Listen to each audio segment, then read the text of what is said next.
Welcome friends, स्वागत है आपका आपके अपने यूट्यूब चैनल एग्जाम 5G में। अब वक्त है दोस्तों समझने का। स्टडी जी के शो सीधी बात नो बकवास आप सभी का वेलकम है। आज की इस क्लास में हम इंडियन इकोनॉमी से संबंधित रिपीटेड क्वेश्चन यानी कि जो एग्जाम में बार बार रिपीट होते रहते हैं उन एवरग्रीन प्रश्नों के बारे में जानेंगे। भारतीय अर्थव्यवस्था, यह आज की इस क्लास का टॉपिक है। ठीक है दोस्तों, तो आपका ज़्यादा समय न लेते हुए चलिए शुरू करते हैं। योजना आयोग द्वारा भारत को 2020 ईस्वी तक विकसित राष्ट्र बनाने के उद्देश्य से तैयार किया गया दृष्टि पत्र क्या कहलाता है, यानी कि किस नाम से जाना जाता है? तो यह इंडिया विजन 2020 के नाम से जाना जाता है। भारतीय अर्थव्यवस्था के उदारीकरण का अग्रदूत किसको कहा जाता है? तो भारतीय अर्थव्यवस्था के उदारीकरण का अग्रदूत डॉक्टर मनमोहन सिंह को कहा जाता है। और यह घटना 1991 है ना, इस सन के आसपास घटित हुई थी। भारत में पहली पंचवर्षीय योजना कब शुरू की गई? पहली पंचवर्षीय इस योजना का आरंभ होता है 1 अप्रैल 1951 को। कब पता दोस्तों? 1 अप्रैल 1951 को। आई होप कि आपको हमारा यह प्रयास पसंद आ रहा होगा। यह क्लास हमने क्विक रिवीजन के तौर पर ली हुई है, इसलिए मैं आपको ज़्यादा डिटेल इसमें नहीं बताऊंगा। ठीक है दोस्तों, हम इस YouTube चैनल पर अभी नया नया स्टार्ट किया हुआ है और हमने अभी स्टार्टिंग में 1000 सब्सक्राइबर का टारगेट रखा हुआ है, जो आपके हेल्प के बिना बिल्कुल भी पूरा नहीं होगा।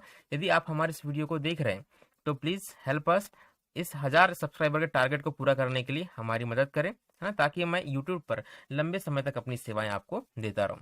तो यह काम करने के लिए आपको क्या करना है कि इस वीडियो के नीचे में लाल कलर से लिखे हुए सब्सक्राइब बटन को प्रेस करना है, साथ ही उसके बगल में बने हुए बेल आइकॉन को भी प्रेस कर देना है, ताकि हमारी आने वाली वीडियोस की नोटिफिकेशन आपको मिलती रहे। ठीक है दोस्तों, चलिए आगे बढ़ते हैं। बुल एवं बियर, यह शब्द किससे संबंधित है? क्या पूछा जा रहा है कि बुल और बियर यह किससे संबंधित है? तो यह शेयर बाजार से संबंधित है, स्टॉक मार्केट से संबंधित है। मुंबई स्टॉक एक्सचेंज है ना, यह एशिया का सबसे पुराना स्टॉक एक्सचेंज है। यह बात आपको अतिरिक्त रूप से याद रखनी है। जब मार्केट चढ़ता है या जो मार्केट को चढ़ाता है तो उसे हम बुल कहते हैं, यानी कि मार्केट का ऊपर जाना यह बुल पर डिपेंड करता है, और मार्केट का नीचे आना यह टर्म बियर पर डिपेंड करती है। अंत्योदय कार्यक्रम का मुख्य उद्देश्य क्या है? किस कार्यक्रम पूछा जा रहा है? अंत्योदय कार्यक्रम का। तो गरीब व्यक्तियों में भी जो सबसे अधिक गरीब होते हैं उनकी सहायता करना, यह अंत्योदय कार्यक्रम का उद्देश्य है। ग्रामीण क्षेत्रों में गरीबी के आकलन हेतु किस सूचकांक को आधार माना गया है? तो ग्रामीण क्षेत्रों में गरीबी नापने के लिए कृषि श्रमिकों के उपभोक्ता मूल्य सूचकांक, है ना, किसको उपभोक्ता मूल्य सूचकांक को आधार माना गया है। भारत निर्माण योजना का संबंध किससे है? तो यह अवस्थापन विकास से भारत निर्माण योजना का संबंध है। आगे की जानकारी हम देखते हैं। किस प्रदेश में सर्वाधिक अनुसूचित जनजातियां निवास करती है? अनुसूचित जनजातियों के बारे में पूछा जा रहा है। तो यह मध्य प्रदेश है, जहां पे सबसे अधिक अनुसूचित जनजातियां निवास करती है। भारत सरकार के बजट के कुल घाटे में किस घाटे का सबसे अधिक योगदान है? तो प्राथमिक घाटा हमारे देश का सबसे अधिक है। प्रथम पंचवर्षीय योजना में किस क्षेत्र को प्राथमिकता दी गई? तो पहली पंचवर्षीय योजना जो कि 1951 में शुरू हुई थी, इसमें कृषि को सर्वाधिक प्राथमिकता दी गई थी। अगला प्रश्न हम देखते हैं। इस समय भारत का सबसे बड़ा राष्ट्रीयकृत उद्यम कौन सा है? सबसे बड़ा राष्ट्रीयकृत उद्यम किसका? भारत सरकार का। दोस्तों यह है भारतीय रेलवे, है ना। और इसके बावजूद वर्तमान सरकार भारतीय रेलवे के प्राइवेटाइजेशन पर जोर दे रही है, तो सोचने वाली बात है। बजट घाटा का क्या अर्थ है?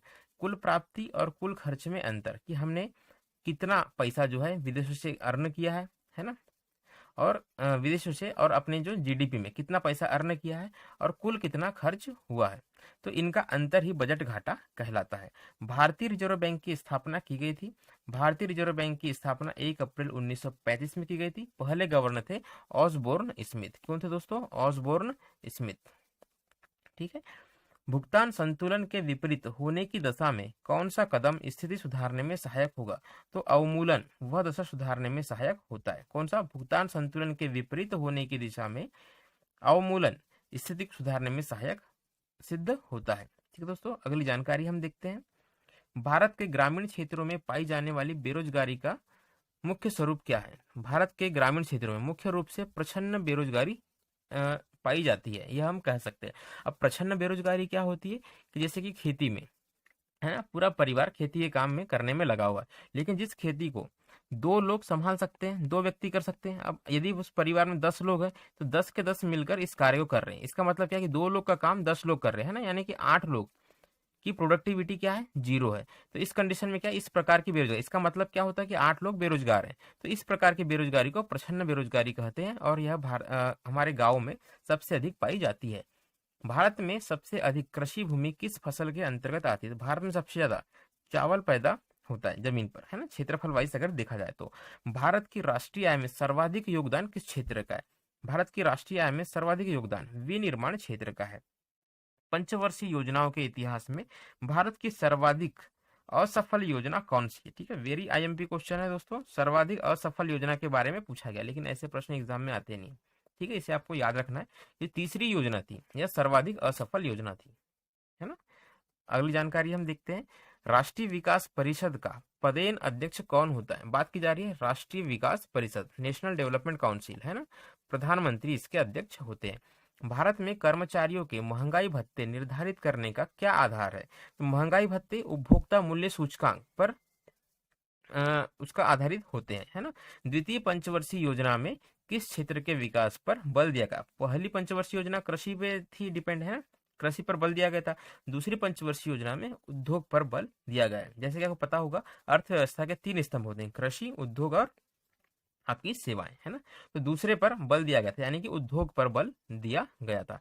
किस अर्थव्यवस्था में मुद्रा के मूल्य और कीमत स्तर के बीच का क्या संबंध होता है? तो यह प्रतिलोम होती है, यानी कि जैसे मान लेते हैं x इक्वल टू 1/y, तो ये ऐसे होती, प्रतिलोम होती है ना। चलिए अगला प्रश्न देखते हैं। अंडा उत्पादन में भारत का विश्व में कौन सा स्थान है? तो अंडे के उत्पादन में हम तीसरे नंबर पर आते हैं।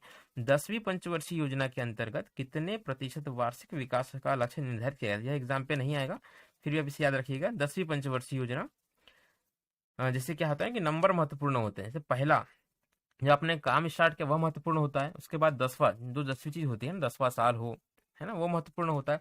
25 सिल्वर जुबली, 50वां वर्ष, 100वां वर्ष, ये महत्वपूर्ण वर्ष होता है। इस प्रकार से 10वीं पंचवर्षीय योजना को भी लिया गया। तो ये 8% उस समय लक्ष्य निर्धारित किया गया था। भारत में प्रछन्न बेरोजगारी सामान्यतः दिखाई किस क्षेत्र में देती है? तो कृषि के क्षेत्र में दिखाई देती है, यानी ग्रामीण क्षेत्र में प्रछन्न बेरोजगारी दिखाई देती है दोस्तों, है ना। तो इसी के साथ हमारी रिविजन क्लास समाप्त होती है। आप सभी से रिक्वेस्ट है कि 1000 सब्सक्राइबर के टारगेट को पूरा करने में हमारी हेल्प करें, हमारे चैनल को सब्सक्राइब करें।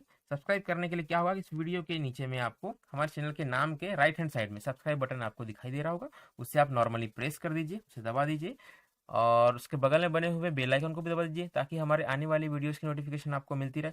हमारे द्वारा दी गई ये जानकारी आपको अच्छी लगी हो तो हमारे इस वीडियो को आप लाइक करें, हमारे प्रयास को अपने दोस्तों तक शेयर करें। साथ ही सब्सक्राइब करने के लिए मैं बोल ही चुका हूँ। यदि आपको ऐसी ही जानकारी चाहिए हो या इस क्लास की पीडीएफ चाहिए हो तो आप हमारे साथ टेलीग्राम पर जुड़ सकते हैं। टेलीग्राम चैनल जो है, इसकी लिंक मैंने डिस्क्रिप्शन बॉक्स में भी दे दी है, या आप टेलीग्राम में जाकर सर्च ऑप्शन में जाएं और @exam5g इस तरीके से लिखें तो भी आप हमारे साथ जुड़ सकते हैं।